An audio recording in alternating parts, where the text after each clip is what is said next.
You know, a lot of us are going through a hard time in life. Some people have been bullied. Some people are just stressed out. Some people are insecure. Some people are fat and overweight. And the world puts a lot of this shit in your mind. It's not just you. Yeah, you help it. And my whole thing is about, I had to develop a mindset that was indestructible.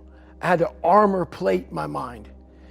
And it's about what you're saying to yourself, but it also comes with work. So whenever I was getting beat down, physically, mentally, spiritually, whatever I was going through, just saying, you know, I would put, you can't hurt me. I believe that most human beings are only living at about 40% of their capability. So the mind has a governor, like a car. If you're driving a car and the car has a governor on it, the car may say 130 miles an hour, but the governor is set for 91. Once that governor sets in, you get to 91, that car starts doing this. The car wants to go. The car wants to go, but that fucking factory said, we're not going past 91. We have a factory, a nice governor in our brain, and it's the survival mechanism. It protects us from pain and suffering. The second we feel that shit, our mind says, oh no, this isn't fun.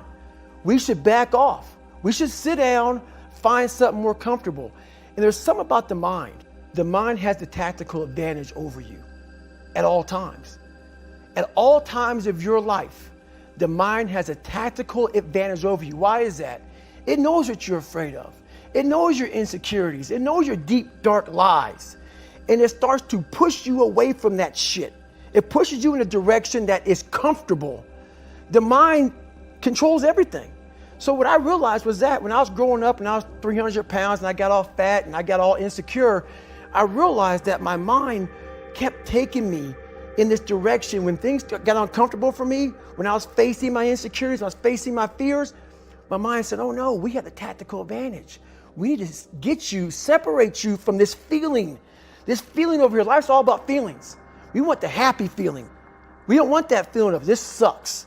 Why am I here? And you don't have any, so you can't answer those questions, so you leave. I started realizing that if in that moment you can answer those fucked up questions and you are now in charge of your brain versus your brain ruling you, that's where all that stuff comes from. So the 40% rule is all of that. You get to 40%, your brain says, we're done. Let's roll, man. This is starting to get painful. This is uncomfortable. So you sit down. You have to figure out ways, and everybody's different. That's how the book kind of talks about, like we all have these things about, 5 steps to this and 4 steps to this. It's a lot more than that. That's all bullshit. It's a practice that you have to, it's a habit. So if you know that at 40%, I'm feeling pain. At 40%, I'm feeling pain. That's where the 40% rule kicks in. Now it starts. Okay, I'm feeling pain. My mind's saying all this shit to me. It's saying, get out of here, run, flee. The fight or flight kicks in. Okay, we're done. We're not good enough. It starts telling you all these things. You start to believe it because the mind controls all. This is the time where you have to gain control back of your mind. It's okay. Let me see if I can go 45%. And once you start giving yourself more and more hope and start realizing, okay, the mind starts to be, okay, what are you doing? We're supposed to be going right and you're going left. You start then controlling your mind. Start finding more in yourself. And then it goes from 40% to a lot further than that. But that's the start of it though. Get to the spot where your mind is saying stop. Wherever that is, you gotta get there first. And then that's when that shit starts to work for you. You gotta control yourself in that moment. You said you need to shut the fuck up and listen. But talking about just to yourself, like not to try to get a distraction, not social media, not TV, nothing. Like go in a room by yourself and really listen. How do those two things, the creation of the alter ego and that listening to the sort of dark, hateful things that you're probably saying to yourself, how do those work together? So a lot of people can live with themselves. That's the first thing. A lot of people can live with themselves, look in the mirror and say, I'm okay with being afraid. I'm okay with going on this easy highway over here. The easy highway has all these fucking signs and shit, directions, how to get somewhere. And you have to first be uncomfortable with how you feel about yourself. With that voice that a lot of us like to run away from, we all have it. We all have that voice that say, hey man, you're kind of wimping out right now. You're kind of being a little punk right now. But a lot of us say, okay, that's okay. It's okay to tell these little white lies to ourselves. So we first have to face the real you. The real me is David Goggins. The real me is a guy looking at you right now saying, I don't want to fucking be on this show right now because I used to stutter as a kid. And I'm afraid of that. I'm afraid that here in a second, I'm going to start fucking stammering and stuttering and the whole world's going to know that I have all these issues. But that's when I see right now, okay, Goggins, you got to go on this fucking show. That's Goggins. Goggins is saying, okay, David Goggins, you're a punk. Life made you this way. We can't live like this. We can't live in fear. We can't live in judgment. We can't be afraid of what the fuck people right now are looking at me saying about me. We cannot be afraid of that. That's Goggins. Goggins saying, fuck all of you who don't like me, who don't want to, and that person then comes in. But you have to be David Goggins and say, man, I'm afraid of this. I'm fucked up here. Life made me this way here. I stutter. I have these issues with reading and writing, and I'm fat and I'm insecure. You have to face that in that dark room. In that dark room is who you are. But in that dark room is where you have to create another human being that walks out of that dark room to face who you are. That's the only way you're going to get over all those things. You have to create someone else. Not like you have two different personalities. It is you. But you have to find strength. And that visualization of almost me cracking out Goggins, like almost like that Superman cape, like I'm coming out a different person, a person that doesn't give a fuck about anything, who doesn't care about being judged, who knows I'm weak, who knows I'm afraid, who says, whatever you think about me, take it, whatever, I'm here. That's Goggins. In the dark room, you face yourself, you realize you want to be better, you realize you don't want to be this weak, insecure person in the world who has all these problems that we all have. When you really sit back at your life and you are in that dark room and you're looking at where you started from and you tell yourself, God, dog, man, my mom is this way, my soon-to-be stepdad got murdered, my dad beat the shit out of me, I can't read and write to save my fucking soul, I've lied about it to everybody, I've cheated on all these tests. My God, man. And then you put a goal in your mind. How are you gonna feel, man, when you accomplish this goal coming from that shit? Coming from the fucking hell you came from. A lot of people start from a good starting point. They have a good foundation. What if you can surpass all of these motherfuckers? What if everybody who was fucking way up here started up here? And you started with no legs. You had to grow fucking legs to even start walking, and then crawling, and then running. And then you start passing people with all this given to them. I had to use all this negative shit that was making me weak and horrible as a person. I had to use this as the power that now fueled me. I had to flip it on its head and say, hold up. This might be exactly what I need. The darkness is exactly what I need. It's how you look at your situation. You know, how do I fight the demons? Because they hear me speak and I'm very raw and real. How do you fight my insecurities, all these things? And they're there every day. They're there every day. Like you said, I'm in search for a feeling.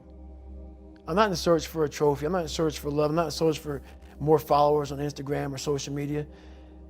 When I started this journey years ago, and I realized that I'm going to be somebody, and I'm searching for a feeling of true victory for myself and only myself. The second I shut out the whole world and realized that one thing, that I am in this world alone. I'm fighting in this race by myself. Yeah, I'm all about people. I'm all about team. I'm all about that shit. But I'm really all about right now and in my life, just like you said, no one knows the real truth about me, how hard I really go. I don't care if anybody knows. I don't want anybody to know. I'm an introvert. I live an introverted life. And I love that about me. That right there is my fuel. Is I know that there's really no one out there grinding like me. And if they are, so be it. If I know about you, I'll make sure that I up my game. That's what the mentality is all about. My whole thing is a mentality thing. Like I told you the last time I was on the show, I viewed myself as the weakest person on the planet Earth. my goal in life was to, in my mind, believe I'm the hardest man alive. And that's why the whole thing is can't hurt me. That's what it's about. It's about whatever you think you are, you have to make that dream a reality. But that's where the hard part is making that dream reality. That's where the hard work comes in. That's where people know, how do you keep grinding every day? You have to make those insecurities, those fears. Like when I was 300 pounds, I didn't have any drive. I'm gonna go be a Navy SEAL. What kind of stupid shit is that, 300 pounds? There wasn't like a drive to go be a Navy SEAL. I was an insecure, lying kid, afraid. I had to look at my insecurities and in my fear and find drive in that. We're all looking for passion. Passion's all around you. You have a whole fucking stack of it all around you. It's your insecurities, all that shit. You gotta dive deep in that shit. It's all in there. All the energy and fuel you need is right in yourself. It's all there. You got a lot of stuff to do to overcome. And that's where I found it. I found it right there in my own insecurities. I found drive in my own insecurities. And that's the most powerful thing in the world. When you can find drive in your own doubt, fear, insecurities, you become very unstoppable. I believe in a higher power. Don't know the name, don't know where it's coming from, don't know anything like that. But I believe that this power, and visualize with me real quick. Let's say it's a man up there or a woman, whatever, and they have a chart. And when you're born, they say David Goggins, born February 17th, 1975 at 6 a.m. They write the chart down because they can see everything. They know exactly what you're fucking supposed to be. They know what you're supposed to be. You die, you go to so-called heaven. You arrive at heaven, I'm 300 pounds. I retired as an Ecolab guy, which is okay, it's just a job, whatever. I go up there and God looks at me and he shows me my chart. And my chart on there says you were supposed to be a Navy SEAL. You're supposed to weigh 185 pounds. You're supposed to be one of the smartest people on the planet, this, all this. You see this. And now you're in heaven, you made it to heaven, but you're like, God, Doug, I was supposed to live that life. I was supposed to live that life. And then you find out that the reason why, because we all think that if we pray on it, if we do this, if we do that, whatever, if we don't work, we just, whatever, it's going to magically happen for us. No, I believe that when I'm all said and done with, my whole job is to outwork the chart. Whatever the fucking chart says about me, the all-knowing power up there, I want to get up there and say, him look at me and say, I know everything. I didn't fucking see this. I didn't fucking see this. I want to feel that. I want to get to the other end of this fucking world, and however I'm being judged, whoever's judging me, to look at me and say, I did not fucking know. I had you at 185, I had you at this, but all this other shit, I was riding as you were living it. I want to find more. All I can. And in that fucking sack of shit, you have to dive in that to find more. Because if you're not willing to go in there and face yourself, you're not gonna find anything. You're gonna live right here on surface, man, right here on surface. So if there is an ending to this world and there is somewhere to go and there's a judgment, you're gonna get there and you might see a chart. And that chart may tell you who the fuck you should have been. And now you get the rest of your life to think about that. Man, I could have lived a much better life if I just would have just suffered a little bit more. If I just would have went in that shit and realized I had so much more. But fear and the 40% and living here versus living here, being afraid, stopped me. So I'm a big guy in visualizing.